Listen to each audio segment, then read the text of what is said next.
Thank you very much sir.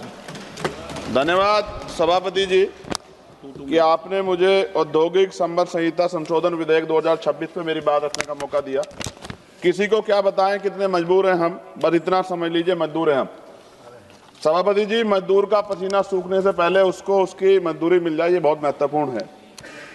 मैं धन्यवाद दूंगा बाबा साहब अम्बेडकर को कि 15 अगस्त 1936 को उन्होंने labour party of Indian labour party बनाई और उस मजदूरों की लड़ाई की शुरुआत की।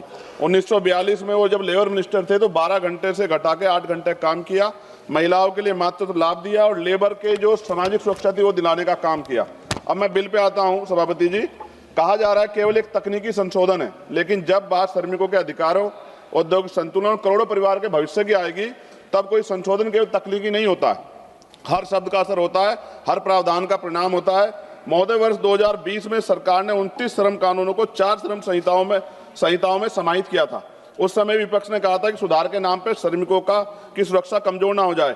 महोदय, ये विधेयक कहता है कि पुराने कानून ट्रेड यूनियन अधिनियम 1926, औद्योगिक विवाद अधिनियम 1947, औद्योगिक रोजगार अधिनियम 1946 का निरसन वैधानिक रूप से हुआ है। लेकिन मैं सरकार से पूछना चाहता हूं, क्या पुराने कानूनों में मौजूद श्रमिक सुरक्षा प्रावधानों का मूल्यांकन किया गया है? क्या राज्य और श्रमिकों संगठनों से व्यापक परामर्श हुआ है? क्या अस्थायी आदेश अधिनियम के तहत श्रमिकों को मिलने वाली सुरक्षा कमजोर की नहीं हुई है? क्या जिनके लिए कानून लाया, क्या उनसे आपने कोई चर्चा की है? क्यों ट्रेड यूनियन हड़ताल पे है?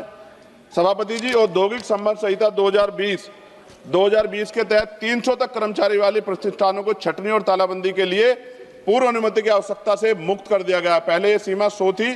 देश में 70% से अधिक औद्योगिक इकाइयां 300 से कम कर्मचारियों वाली हैं। इसका मतलब बहुत बड़ी संख्या में श्रमिक अब बिना सरकारी अनुमति के छटनी का सामना कर सकते हैं। 300 कर्मचारियों की सीमा के तहत यदि छटनी आसान होती है तो सबसे पहले असुरक्षित वर्ग प्रभावित होंगे, जिनमें SC, ST, OBC के श्रमिक बड़ी संख्या में।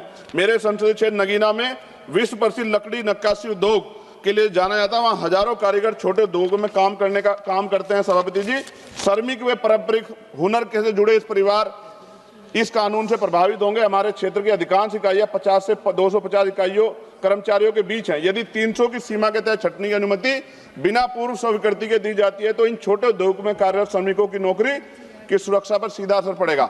यह कानून उद्योगों को हायर और फायर की छूट देता है। सभापति महोदय, देश के औद्योगिक और असंगठित क्षेत्रों में बड़ी संख्या में SC, ST और OBC के श्रमिक कार्यरत हैं। सरकार ये सुनिश्चित करे कि औद्योगिक विवाद समाधान तंत्र, गिरवांश, रीडर सेल, कमेटी और ट्रेड यूनियन संरचनाओं में इन वर्गों का पर्याप्त प्रतिनिधित्व रहेगा। रोजगार निवेश से आता है, निवेश मांग से आता है और मांग आय से आती है और आय स्थिर रोजगार से आती है।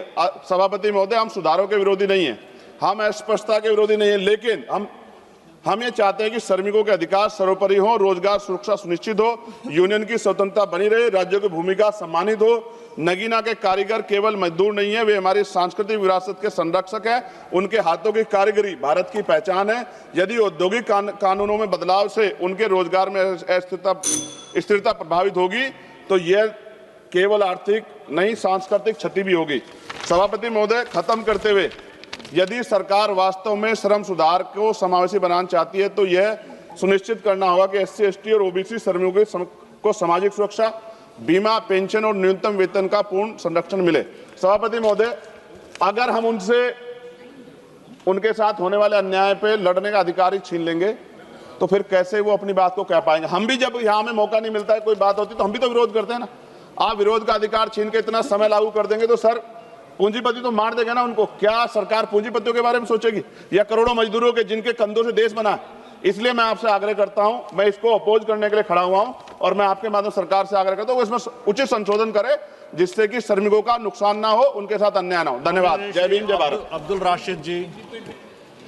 सर, चेयरमैन साहब आपका।